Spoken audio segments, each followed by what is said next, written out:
এই কেকটা ছিল আমার কাছে একটু অন্যরকম। 4 পাউন্ডের যে কেকটা নিয়েছিল সেই দিদিভাই কেকটা অর্ডার করেছিল, ছোট মিনি কেক। যাই হোক, বলেছিল রঙের বালতি আঁকা থাকবে, তার উপর ওরকম লেখা থাকবে। তো আমি বালতি তো আর সেভাবে আঁকতে পারিনি, ড্রয়িং খুব একটা আমি পারি না ভালো। যাই হোক, তবুও চেষ্টা করেছিলাম। তো কেমন লাগলো জানিও, আর শেষে ফটো দেওয়া আছে, তোমরা দেখে নিও। আর এটা হচ্ছে আর একটা ছোটো মিনি বেন্টো কেক। এটার ডিজাইন আমাকে পাঠিয়ে দিয়েছিল, এক বোন অর্ডার করেছিল, তো আমি তেমনটাই করার চেষ্টা করেছি।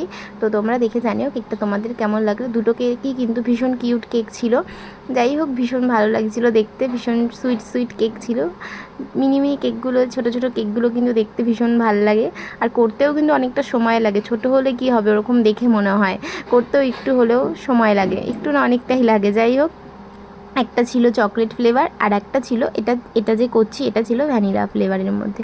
তো কেক দুটো তোমাদের কেমন লাগলো জানিও। তো চলো টাটা, আবার দেখা হচ্ছে নেক্সট ভিডিও নিয়ে। ততক্ষণ খুব ভালো থেকো, সুস্থ থেকো, আর কেকগুলো তোমাদের কেমন লাগলো জানিও। টাটা।